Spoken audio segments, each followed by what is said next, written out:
The mission begins. The airport was alive with the usual chaos. Passengers rushing to their gates, families hugging their goodbyes, and flight announcements crackling over the loudspeakers. It was a scene Colonel Daniel Hayes had witnessed countless times before, yet today it felt different. This wasn't just another business trip or a mission briefing. Today, he was here for something far greater, something sacred. He adjusted the cuffs of his decorated uniform, his polished insignia gleaming under the bright terminal lights. His presence commanded respect. But today, he wasn't thinking about himself. His mission was to escort the remains of Private First Class Ryan Jacobs, a young soldier who had given his life in service to his country, back home to his grieving family.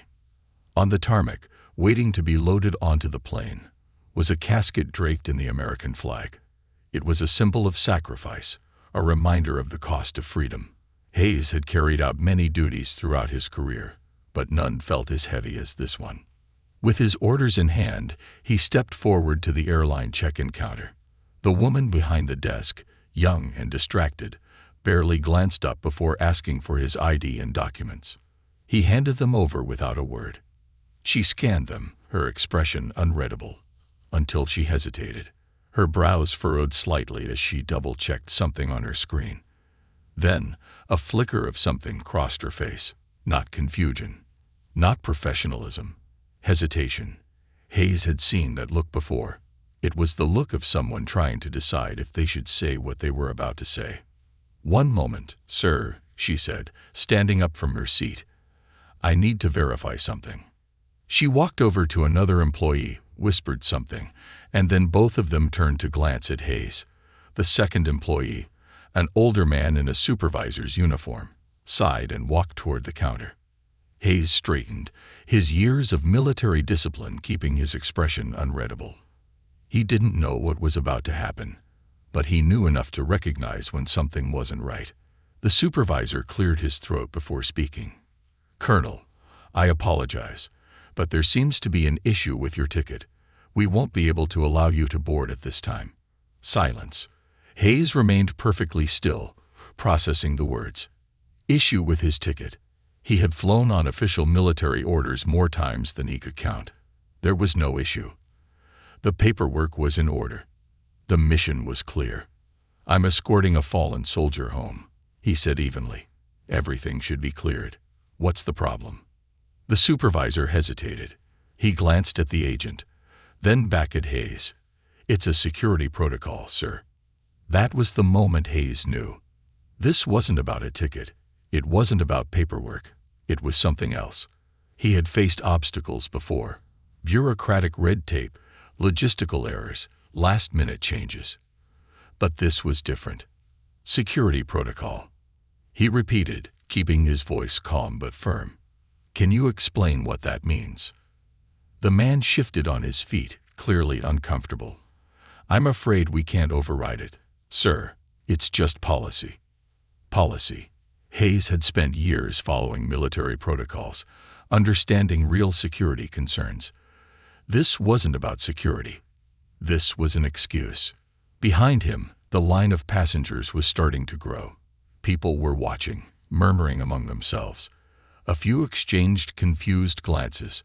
A woman in a red blazer whispered something to her husband. Then, a deep voice from further back in the line broke the growing silence.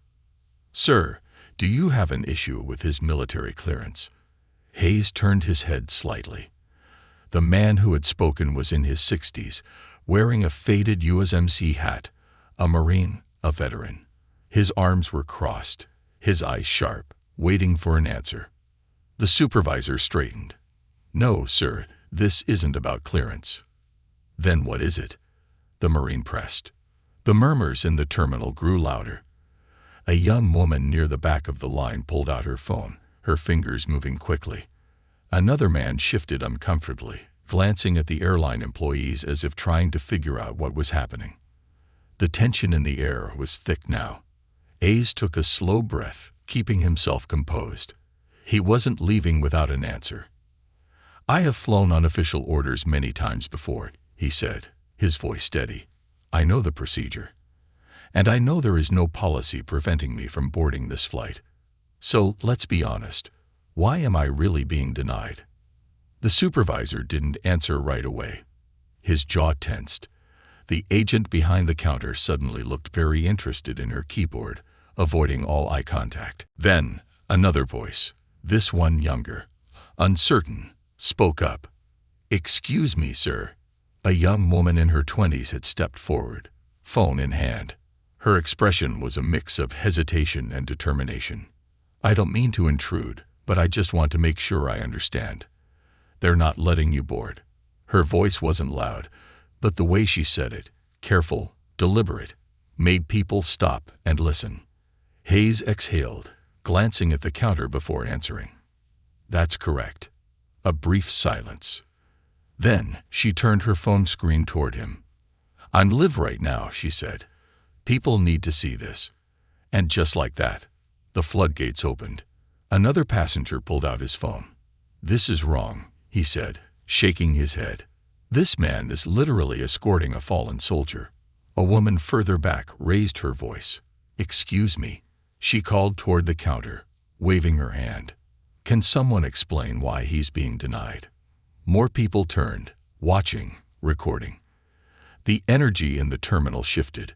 What started as a quiet inconvenience had become a scene. The agent behind the counter looked like she wanted to disappear. The supervisor clenched his jaw. Then, the Marine who had spoken up earlier stepped forward. "I've seen a lot in my time," he said, voice low but firm. "But I never thought I'd see the day when an American soldier, escorting one of our own home, was treated like this." The terminal fell into an eerie silence. Even the usual airport announcements over the loudspeakers seemed distant now. The recording beeps from the phones capturing the moment were the only sounds that filled the air. The Marine squared his shoulders. "This is a disgrace." The agent at the counter swallowed hard, her fingers trembling slightly as she typed something. The supervisor was still standing there, frozen in indecision. Then, from somewhere further back in the crowd, a man muttered just loud enough for everyone to hear. "It's already trending." The storm had begun. And the airline. They had just made a very, very big mistake. The standoff. The airport terminal was no longer just a place of transit. It had become something else, a stage where something much larger than a simple ticketing issue was unfolding. Colonel Daniel Hayes stood his ground, his posture unwavering. He wasn't moving, not without an answer. The murmurs of travelers grew louder, the sound of rolling suitcases and idle airport chatter now secondary to the tension crackling in the air. More people were pulling out their phones, typing furiously or holding them up to record. A middle-aged woman near the front of the line whispered to her husband, shaking her head, "This isn't right." The young woman who had started the live stream glanced at her screen, her eyes widening. "Colonel, there are over 10,000 people watching." Hayes didn't care about that. He wasn't here for public attention. He was here to carry out his mission. "I am here to escort a fallen soldier home," he said clearly, his voice even and steady. Nothing more, nothing less. A ripple went through the growing crowd. The weight of his words was undeniable. And then, a deep voice cut through the tension. "What's the problem here?" A man in his 60s stepped forward, his United States Marine Corps hat pulled low over his brow. His posture was rigid, his arms folded over his chest, like a man who had seen too much to put up with nonsense. The airline supervisor, now visibly uncomfortable, forced a polite smile. "Sir, this is just a misunderstanding." The Marine cut him off. "A misunderstanding." His voice was sharp, "because I seem to understand just fine. A soldier is escorting one of our own home, and you're denying him his flight." More murmurs spread through the crowd. The supervisor shifted uneasily, glancing at the growing number of phones pointed at him. "Sir, we just have to follow protocol." "Which protocol?" Hayes asked, his tone controlled but firm. "I've flown on military orders plenty of times. There's no policy preventing me from boarding." The silence that followed told him everything he needed to know. "Yeah," the Marine muttered. That's what I thought. A young man in a hoodie was glued to his phone, his fingers typing rapidly. He let out a low whistle. Damn, this is everywhere now. A woman near the back gasped, turning her phone to show her husband. CNN just picked it up, she whispered. They're calling it a national disgrace. The airline employee stiffened. The agent at the counter looked frozen in place, her fingers hovering over her keyboard, as if she didn't know what to do next. The supervisor's radio crackled. A voice, tight with urgency, came through. Corporate is watching the footage. They want answers. Now. The color drained from the supervisor's face. He turned back to Hayes, plastering on a strained smile. Colonel Hayes, we sincerely apologize for the inconvenience. We're working to resolve this. Another voice cut in. That won't be necessary. The crowd parted. A tall man in a navy blue suit walked toward them, his polished shoes clicking against the tile. His ID badge, clipped to his pocket, bore the insignia of the Department of the Army. Colonel Hayes. The man's voice was crisp, controlled. Yes. Hayes turned to face him, sensing the shift in power. The man extended his hand. Major Thomas Beckett, Department of the Army. We've been informed of the situation. We're taking over from here. A murmur rippled through the terminal. Beckett turned his attention to the airline supervisor, his polite smile barely concealing the steel in his voice. Effective immediately, Colonel Hayes and the remains of Private First Class Ryan Jacobs will no longer be flying commercial. Beckett's voice was unwavering. The Pentagon has arranged for a private military transport. The supervisor blinked, caught completely off guard. Sir, we were just about to. No, you weren't. Beckett's smile didn't waver. You were about to cover your tracks, but the damage is already done. This conversation is over. The crowd stood in stunned silence. A woman in the back of the terminal gasped at her phone. Oh my God, she whispered to her husband. The airline stock is already dropping. The young man in the hoodie smirked. Their social media is a dumpster fire right now. The Marine let out a dry chuckle. That's what happens when you mess with the wrong people. Beckett gestured toward Hayes. Colonel, if you'll come with me, your transport is waiting. Hayes adjusted his uniform, then turned back to the Marine. Appreciate you, brother. The older man gave him a respectful nod. We look out for our own. Hayes cast a final glance around the terminal. At the people who had spoken up. At the ones who refused to look away. The ones who made sure this story was heard. Respect shouldn't require a viral video. It should be the standard. Without another word, he turned and walked away. His mission was back on course. But for the airline, this was only the beginning of their reckoning. The fallout begins. The wheels of the black government SUV barely made a sound as they rolled down the private tarmac road. Colonel Daniel Hayes sat in the back seat, his eyes trained on the C-37 Gulfstream military transport jet waiting under the floodlights ahead. Private First Class Ryan Jacobs was going home. Beside Hayes, Major Thomas Beckett was on the phone, his voice clipped and professional. Yes, sir. The transfer is secured. The colonel and the remains of PFC Jacobs are en route now. A brief pause. Understood. We will proceed accordingly. Hayes barely listened. His focus was still on the last hour, the way the situation at the airport had spiraled, how quickly the airline had lost control, how strangers had stepped up in ways he never expected. But this wasn't over. Not yet. Beckett ended the call and turned to him. The Pentagon is handling the airline situation. They're already drafting an official statement. Hayes exhaled slowly. This shouldn't have needed Pentagon intervention, Major. I had my orders. I had my paperwork. The mission should have gone smoothly. Beckett nodded. I agree. But you saw what happened back there. That wasn't just incompetence. That was something else. Hayes tightened his jaw. He had seen enough of the world to recognize what Beckett meant. They hadn't just denied him the flight. They had hesitated, watched him, and made a decision that had nothing to do with protocol. Before Hayes could respond, Beckett's phone vibrated again. He checked the screen, then gave a small smirk. Well, looks like the airline's CEO just went on national television. Damage control. Hayes shook his head. Let me guess. We deeply regret the unfortunate misunderstanding, and will work to ensure it never happens again. Pretty much, Beckett said, scrolling through the transcript. He called it a miscommunication and claimed that their top priority is to support and respect military service members. Hayes scoffed. They weren't supporting anyone when they stonewalled me at the counter. Beckett's face darkened. And they wouldn't have done a damn thing if the public hadn't forced their hand. A silence settled between them. The SUV slowed as it approached the jet. Outside, a small honor guard stood waiting, prepared to receive PFC Jacob's remains. Hayes' mission was almost complete. Almost. As the driver stepped out to open the doors, Beckett turned to him one last time. Colonel, I know this isn't about publicity for you, but the way this unfolded, it's bigger than just today.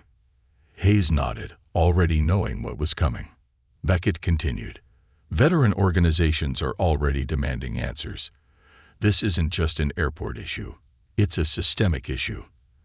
And now, the right people are watching. Hayes met his gaze. Then let's make sure they keep watching.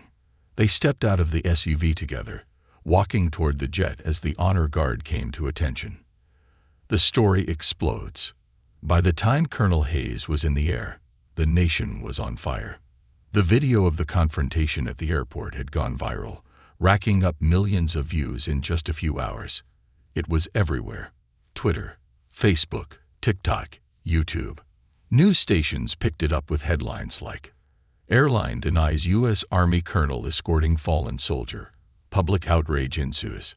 Disrespect or disorganization. Airline faces backlash for denying military escort. A fallen soldier's final journey blocked. America reacts. The public was furious. It wasn't just veterans. Civilians, politicians, even celebrities were weighing in. Hashtags began trending. Hashtag let him fly. Hashtag honor our heroes. Hashtag respect the fallen. Then came the economic blow. Within hours, the airline's stock had dropped. Investors panicked as social media exploded with calls for a boycott. And then came the lawsuits. Several veteran advocacy groups filed formal complaints against the airline, demanding investigations into their treatment of service members. Lawyers were already preparing class action suits. The airline scrambled, releasing a follow-up statement. We are reviewing our policies and will implement new measures to ensure this never happens again. Too little, too late. People weren't buying it. The reckoning. 3 days later, the airline's CEO sat in front of a congressional committee. The room was packed, cameras flashing, reporters typing furiously, lawmakers sitting in judgment. A senator leaned forward, his voice sharp. Can you explain why an active-duty Army colonel escorting the remains of a fallen soldier was denied his flight? The CEO swallowed, shifting in his seat. There was a misunderstanding in protocol. The senator raised an eyebrow. A misunderstanding that required viral outrage to correct. The CEO had no answer. Another lawmaker spoke up. Would this have been corrected if people hadn't recorded it, or if it had been a less visible passenger? Silence. Then the final blow. The committee chairwoman, a veteran herself, leaned forward. We are introducing new legislation to protect service members from this kind of treatment. Your airline has given us all the evidence we need. The CEO paled. He knew what was coming. Mission accomplished. 1 week after the confrontation, Colonel Daniel Hayes stood in a cemetery. The sun was low in the sky, casting long shadows over the neatly arranged rows of white headstones. Private First Class Ryan Jacobs was finally home. His family stood nearby, his mother clutching a folded flag, his father standing stiffly beside her, trying to hold back tears. His younger brother, barely a teenager, saluted as the honor guard fired their 21-gun salute. Hayes had seen scenes like this too many times. It never got easier. He stepped forward, offering his condolences, his presence a small but important reminder that their son had not been forgotten. After the service, as people slowly began to disperse, the Marine from the airport appeared beside him. "Hell of a week," the older man muttered. Hayes exhaled. "Yeah." The Marine nodded toward the distant city skyline. "You made them listen." "I didn't do anything special," Hayes said. "I just did my job." The Marine gave him a long look. "No, Colonel. You reminded them why respect isn't optional." Hayes didn't answer right away. He just looked at the American flag fluttering in the wind, the rows of fallen heroes stretching into the horizon. The fight wasn't over. But today, one mission was complete. And for Private First Class Ryan Jacobs, he was finally at rest. Final thought. This wasn't just about one airline, one incident, one soldier. It was about a principle. That honor is not conditional. That respect shouldn't require a viral video. And that when the people stand together, injustice has nowhere to hide. The domino effect. The storm hadn't passed. It was just beginning. Colonel Daniel Hayes wasn't a politician, nor was he an activist. He was a soldier, a man who had dedicated his life to duty and discipline. But what happened at the airport had pushed him into the center of a national firestorm, one that was growing by the hour. By the time he returned to his base, the world had changed. The moment he stepped into his office, his phone buzzed nonstop. Texts, calls, emails. High-ranking officials, veteran organizations, even old comrades who had seen his name in the headlines. The Pentagon had already briefed him, warning that his presence in the media had triggered something bigger than they expected. Hayes didn't care about attention. He cared about accountability. And that was exactly what was happening. The airline scrambles to recover. The airline executives were in full damage control mode. Their crisis management team had failed spectacularly, and they knew it. Their initial weak apology had only poured gasoline on the fire. Instead of calming the situation, it made people angrier.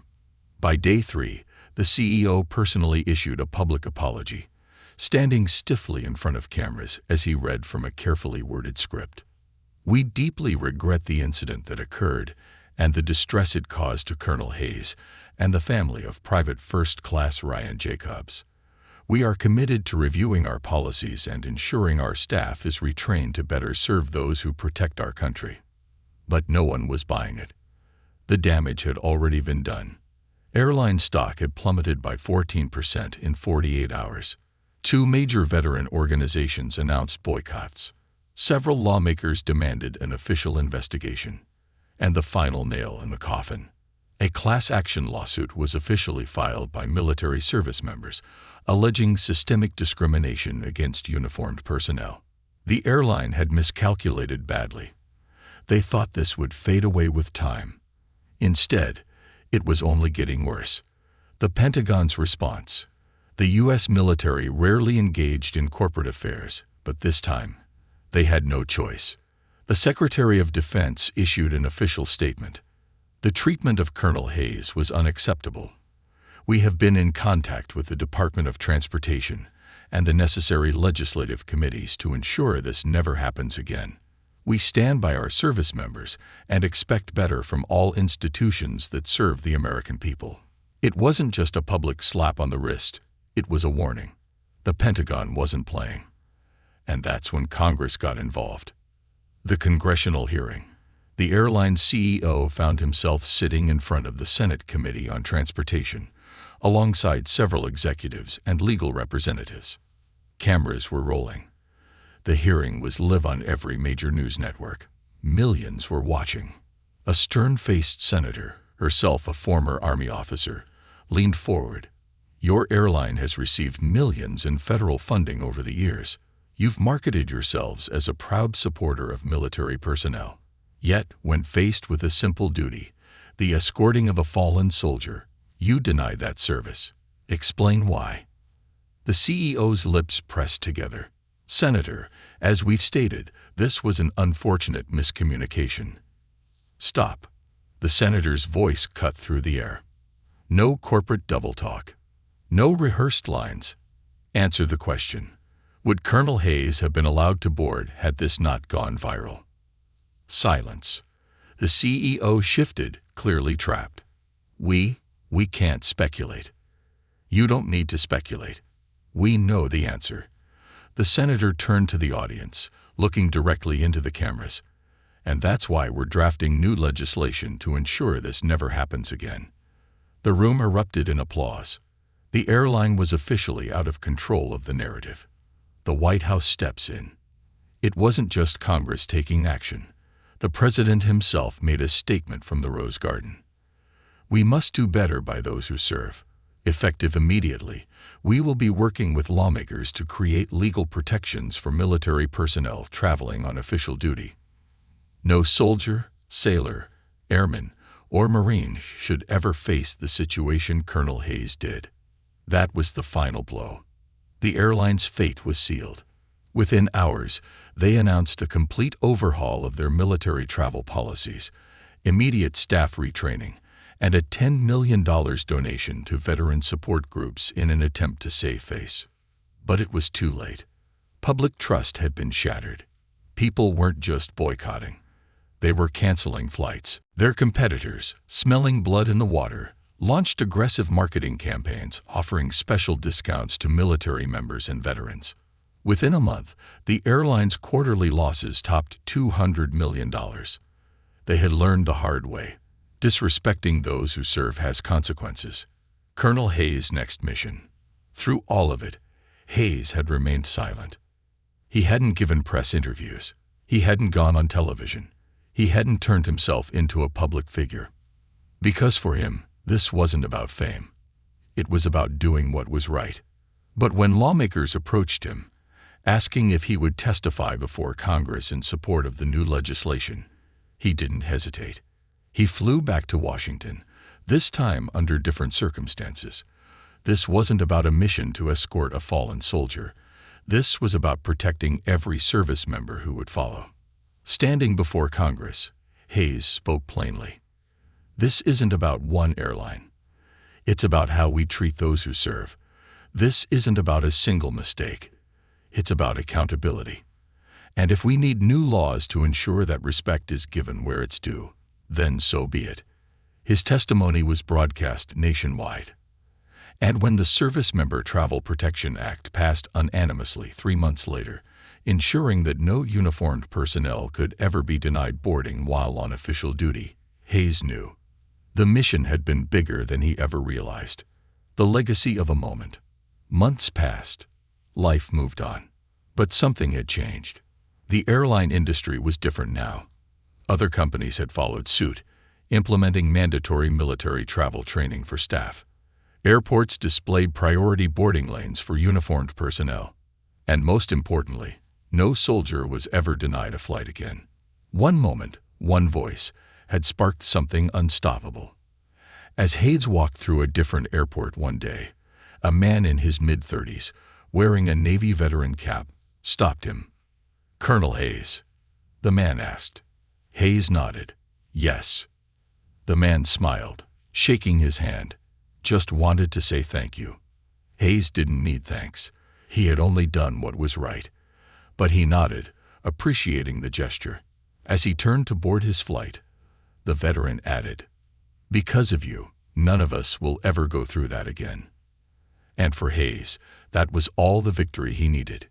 Mission accomplished. A change that lasts. Colonel Daniel Hayes never expected to become a public figure. He never sought out the spotlight, never wanted to be a name that people recognized. But after the events at the airport, the congressional hearing, and the passing of the Service Member Travel Protection Act, things had changed. For weeks, his inbox had been flooded with messages. Some were from fellow service members, thanking him for standing his ground. Others were from families of fallen soldiers, sharing their own travel nightmares and how this new law meant they'd never have to suffer the same indignity. It was humbling. It was overwhelming. And it made one thing clear.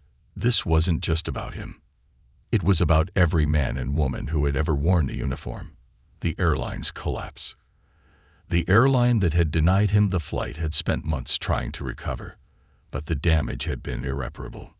Despite firing several employees, launching a military appreciation campaign, and offering free flights to veterans for a limited time, the public wasn't buying it. Customers left in droves. Investors pulled out. Their competitors took advantage of their weakness. By the end of the fiscal year, their annual report showed a record-breaking loss. Then came the final nail in the coffin: a Department of Defense decision to terminate all government travel contracts with them. For years, the airline had profited from transporting active-duty military personnel, moving troops and equipment on chartered flights. That steady stream of government money had kept them afloat. Now, it was gone. Within months, the airline filed for bankruptcy. The same company that had denied a fallen soldier his final journey home was now grounded permanently. The call that changed everything. One evening, Hayes was in his modest home, enjoying the rare peace of a quiet night. His phone vibrated on the table beside him. Unknown number. He hesitated, then answered. Colonel Hayes speaking. A deep, steady voice came through the line. Colonel, this is General Robert Carter from the Chairman's Office of the Joint Chiefs of Staff. Hayes immediately straightened in his seat. Sir, the general continued, I've been following what you did, not just at the airport, but everything that came after. You didn't just stand up for yourself. You stood up for every service member in this country. Hayes remained silent, listening. We need more leaders like that. The general paused for a beat. Have you ever considered extending your service beyond the battlefield? Hayes frowned. Sir, the Secretary of Defense is launching a new task force. The division focused on advocating for service members' rights both inside and outside the military. We need someone with a spine, someone who understands what it means to fight the battles that don't involve bullets and bombs. The weight of the moment settled on Hayes. For years, he had served in combat zones, led men into battle, carried the weight of decisions that determined who lived and who died. Now he was being asked to take on a different kind of mission. A battle not fought with weapons, but with policy, accountability, and leadership. Sir, Hayes said, his voice steady, if this is a fight worth taking, then I'm all in. The general chuckled. That's what I was hoping to hear. Pack your bags, Colonel. You're needed in Washington. A new battlefield. Months later, Hayes stepped into the halls of the Pentagon, his polished boots echoing off the marble floors. His new role: Senior Military Advisor on Veteran and Active Duty Protections. His mission: to ensure no service member, past, present, or future, ever faced the kind of mistreatment he had experienced. His first order of business: auditing all airlines that received government travel contracts, enforcing the newly passed Service Member Travel Protection Act, creating a direct reporting system where soldiers and veterans could file complaints about travel mistreatment, and most importantly, holding companies accountable. No more apologies. No more corporate statements. Real action. He spent weeks meeting with government officials, airline executives, and military leadership. Some welcomed his efforts. Others resented them. But Hayes didn't care. Because for him, this was personal. And when he stepped into a Senate hearing 6 months later to testify on the progress of his new initiative, he saw something that told him he was on the right path. Sitting in the gallery were rows of veterans, families of fallen soldiers, and active duty personnel, all wearing pins that read, "Respect isn't optional." That was all the validation he needed. The mission continues. 1 year after the airport incident, Hayes found himself in another terminal. This time, he wasn't alone. A young Army specialist stood beside him, nervous but grateful. He had just returned from deployment, and thanks to the new policies in place, his flight home had been upgraded at no cost. "Sir," the specialist said, shifting his duffel bag on his shoulder, "I just wanted to say, thank you. My dad told me about what you did. Because of you, guys like me won't ever have to deal with that kind of disrespect." Hayes gave a small nod. "You've earned it, soldier." As the young man saluted and walked toward his gate, Hayes allowed himself a rare moment of satisfaction. He had fought battles overseas. He had fought battles in Washington. And now, he was fighting battles that would outlast him. Because at the end of the day, this wasn't about policy. It wasn't about laws. It was about one simple, unwavering truth. Respect should never be conditional. Honor should never be debated. And no soldier should ever have to fight for the dignity they already earned. Mission ongoing. Final thought. The story of Colonel Daniel Hayes wasn't about a single moment of injustice. It was about what happened after. Because change isn't just about anger. It isn't just about calling out wrongdoing. It's about ensuring it never happens again. And because of one man's refusal to back down, policy changed. Laws were rewritten. And every service member after him would be treated with the respect they deserved. One flight, one fallen soldier, one stand that changed everything. Mission accomplished. The legacy of a stand. 1 year had passed since Colonel Daniel Hayes made his stand in that crowded airport terminal. 1 year since a fallen soldier's final journey was interrupted by bureaucracy, arrogance, and ignorance. And now, the world looked very different. The airline that had denied him the flight. Gone. Their bankruptcy had been finalized 6 months ago. Their assets were liquidated, their brand forever tainted by what had happened that day. Other airlines had learned from their mistake, ensuring that no service member in uniform would ever be questioned again. The Service Member Travel Protection Act had gone into full effect nationwide. It required all airlines, bus companies, and train services receiving federal contracts to prioritize and respect military travelers. It wasn't just about avoiding another PR disaster. It was now the law. But for Hayes, this wasn't the end of the mission. A soldier's duty never ends. Despite his new role in Washington, Hayes refused to become a bureaucrat. His boots were still on the ground. His hands were still in the fight. He wasn't a man of politics. He was a man of action. For the past year, he had spent his time traveling to military bases across the country, speaking with troops, not in press conferences, not on television, but in the mess halls, the barracks, the training fields. He wanted to hear their stories. He wanted to see firsthand what else needed to change. And what he found. This battle was far from over. Uncovering the hidden injustices. One night, after giving a speech at a Marine Corps base in California, Hayes sat in a dimly lit office, listening to a young corporal recount his experience. "I got back from deployment, sir," the corporal said, eyes downcast. "Had all my paperwork in order. I was supposed to get on a commercial flight to see my wife and kid. But the airline told me I needed to pay an extra fee because of my military bag." Hayes frowned. "Even after the law passed?" The corporal nodded. "Yeah." The guy at the counter acted like he didn't care, said it was company policy. Hayes clenched his jaw. It was happening again. Different uniforms. Different faces. Same problem. He made a note, then looked up. "Did you report it?" "No, sir," the corporal admitted. "Didn't think it would do anything." That was the problem. Soldiers were still being mistreated. Some airlines and corporations were still ignoring the rules, banking on the fact that most service members wouldn't fight back. Hayes knew exactly what needed to happen next. From policy to enforcement. Weeks later, Hayes stood in the Oval Office, briefing the president and his military advisors.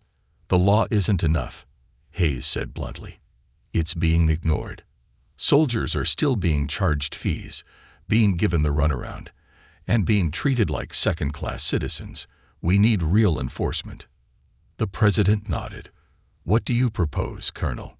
"A military ombudsman team, sir," Hayes said. "An independent oversight committee that monitors all travel providers working with the government. One that has the power to fine, suspend, and revoke contracts from any company that violates the Service Member Travel Protection Act." The room was silent. Then one of the president's advisors spoke. "You're talking about a watchdog organization with real teeth. That's going to make some companies very uncomfortable." Hayes didn't blink.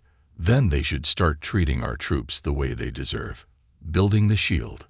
Within months, the Service Member Travel Protection Office, SMTP, was formed, a government-backed organization tasked with enforcing the new travel laws and ensuring service members were treated with respect.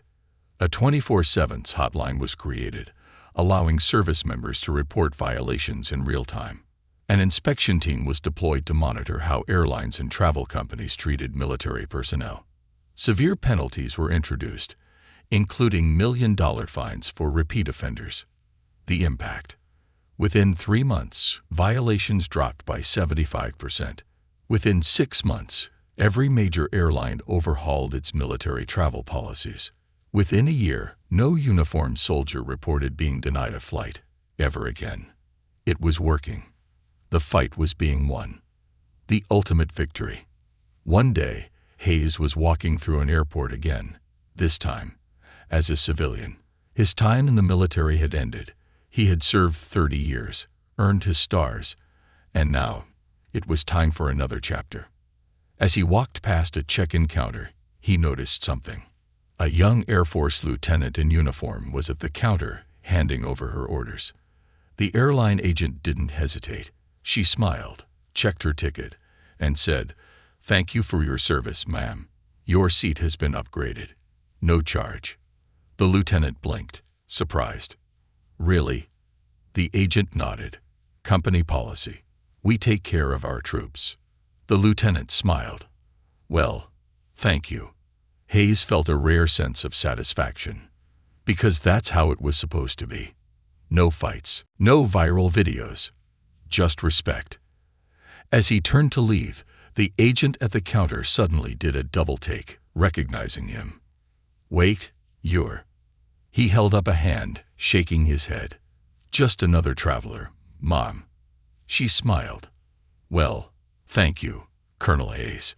He tipped his head and walked away, blending into the crowd. His job was done. Mission truly accomplished. The story that lasts forever. Colonel Daniel Hayes never wanted to be a public figure, but his actions became legend. Years later, his story was taught in military academies. His stand at the airport was written into history books as the moment that forced the nation to change. And every time a soldier boarded a plane without hassle, every time a fallen service member was escorted home without interference, his impact was felt. Because one moment of standing up for what's right can change everything. Respect shouldn't be conditional. Honor shouldn't be debated. And when good people stand together, injustice has nowhere to hide. One flight. One fallen soldier. One stand that changed history. Final thought. Colonel Hayes' fight wasn't for glory. It wasn't for recognition. It was for every soldier who would come after him. And because of that, he proved one undeniable truth. Heroes aren't just remembered for the battles they fight. They're remembered for the battles they refuse to ignore. Mission forever accomplished.